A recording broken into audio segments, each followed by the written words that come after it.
The sun shone down for nearly a week on the secret garden. The secret garden was what Mary called it when she was thinking of it. She liked the name, and she liked still more the feeling that, when its beautiful old walls shut her in, no one knew where she was. It seemed almost like being shut out of the world in some fairy place. The few books she had read and liked had been fairy story books, and she had read of secret gardens in some of the stories. Sometimes people went to sleep in them for 100 years, which she had thought must be rather stupid. She had no intention of going to sleep, and in fact, she was becoming wider awake every day which passed at Misselthwaite. She was beginning to like to be out of doors. She no longer hated the wind, but enjoyed it. She could run faster and longer, and she could skip up to 100. The bulbs in the secret garden must have been much astonished. Such nice clear places were made round them that they had all the breathing space they wanted. And really, if Mistress Mary had known it, they began to cheer up under the dark earth and work tremendously. The sun could get at them and warm them, and when the rain came down it could reach them at once, so they began to feel very much alive. Mary was an odd, determined little person, and now she had something interesting to be determined about. She was very much absorbed, indeed. She worked and dug and pulled up weeds steadily, only becoming more pleased with her work every hour instead of tiring of it. It seemed to her like a fascinating sort of play. She found many more of the sprouting pale green points than she had ever hoped to find. They seemed to be starting up everywhere, and each day she was sure she found tiny new ones, some so tiny that they barely peeped above the earth. There were so many that she remembered what Martha had said about the snowdrops by the thousands, and about bulbs spreading and making new ones. These had been left to themselves for 10 years, and perhaps they had spread, like the snowdrops, into thousands. She wondered how long it would be before they showed that they were flowers.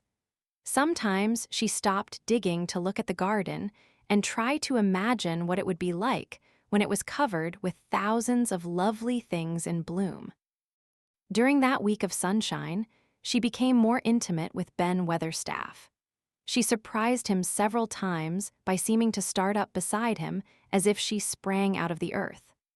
The truth was that she was afraid that he would pick up his tools and go away if he saw her coming, so she always walked toward him as silently as possible. But in fact, he did not object to her as strongly as he had at first. Perhaps he was secretly rather flattered by her evident desire for his elderly company. Then, also, she was more civil than she had been. He did not know that when she first saw him, she spoke to him as she would have spoken to a native, and had not known that a cross, sturdy old Yorkshire man was not accustomed to salaam to his masters, and be merely commanded by them to do things. "Thaet like Robin," he said to her one morning when he lifted his head and saw her standing by him. "I never knows when I shall see thee or which side thou'll come from." "That's like him," snapped Ben Weatherstaff. "Mackin' up to women folk just for vanity and flightiness. There's nothin' he wouldn't do for sake showin' off and flirtin' his tail feathers. He's as full o' pride as an egg's full o' meat." He very seldom talked much, and sometimes did not even answer Mary's questions except by a grunt, but this morning he said more than usual. He stood up and rested one hobnailed boot on the top of his spade while he looked her over. "Thaw's beginnin' to do Misselthwaite credit," he said. "Thaw's a bit fatter than Thaw was, and Thaw's not quite so yeller. Thaw looked like a young plucked crow when Thaw first came into this garden. Thinks I to myself, I never set eyes on an uglier, sourer-faced young un." Mary was not vain, and as she had never thought much of her looks, she was not greatly disturbed. "I know I'm fatter," she said. "My stockings are getting tighter. They used to make wrinkles. There's the robin, Ben Weatherstaff."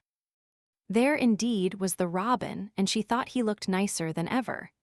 His red waistcoat was as glossy as satin, and he flirted his wings and tail and tilted his head and hopped about with all sorts of lively graces. He seemed determined to make Ben Weatherstaff admire him. But Ben was sarcastic. "Aye, they're thaw art," he said. "Thaw can put up with me for a bit sometimes when thaw's got no one better. Thaw's been reddenin' up thy waistcoat and polishin' thy feathers this 2 weeks. I know what Thaw's up to.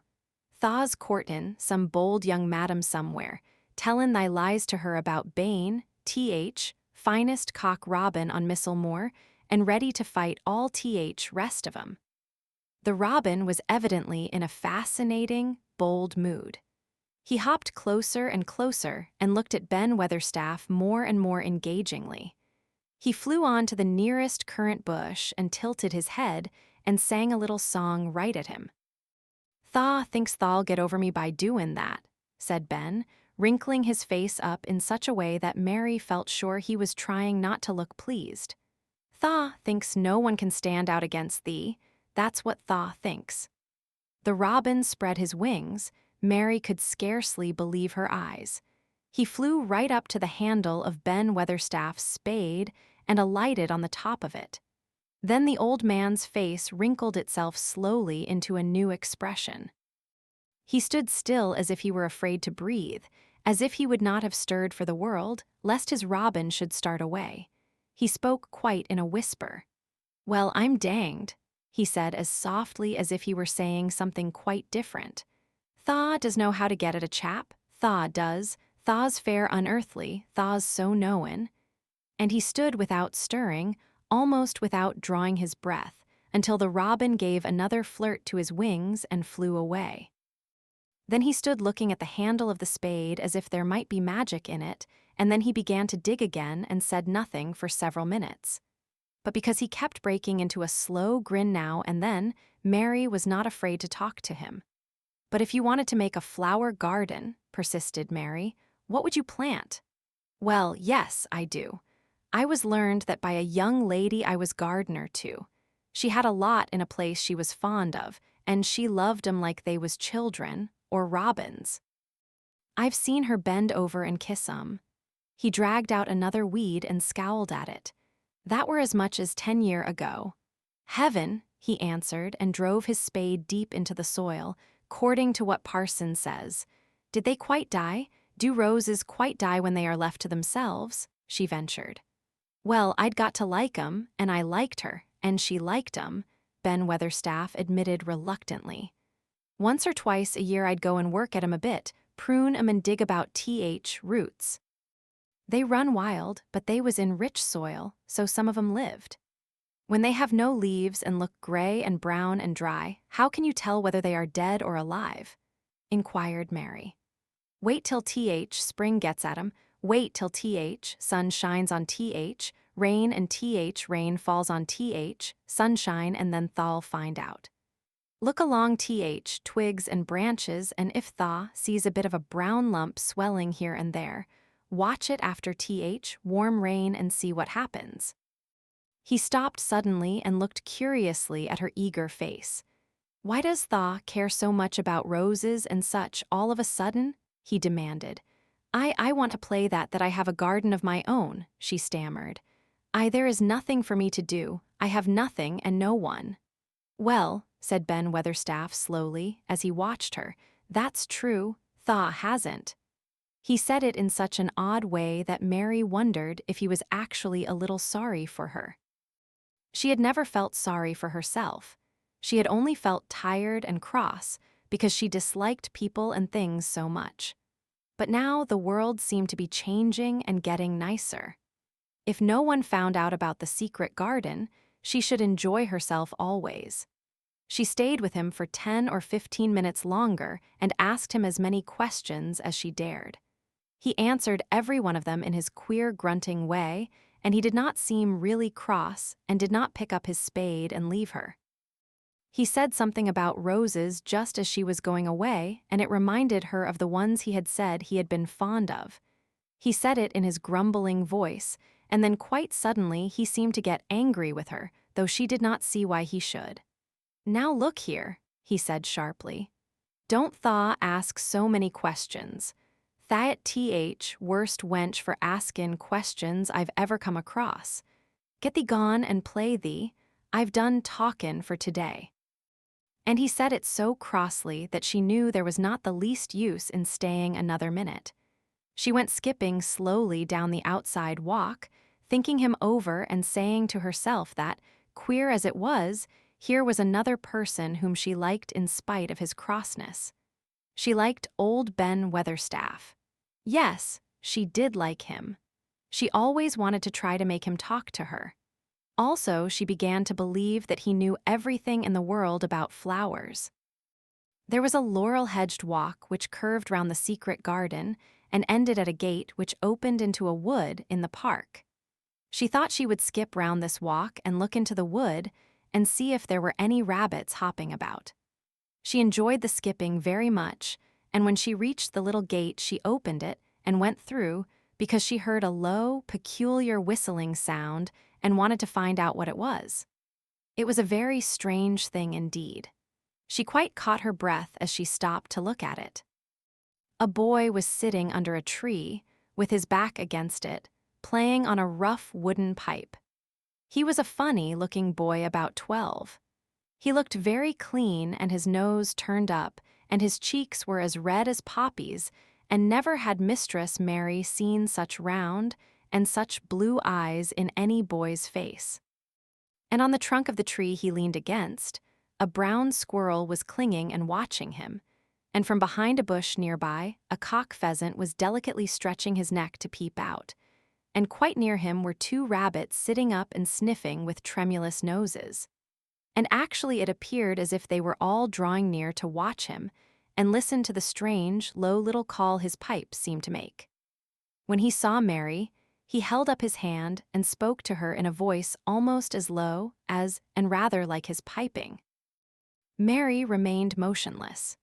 He stopped playing his pipe and began to rise from the ground.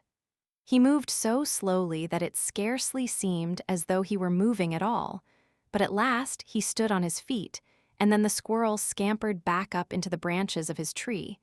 The pheasant withdrew his head, and the rabbits dropped on all fours and began to hop away, though not at all as if they were frightened.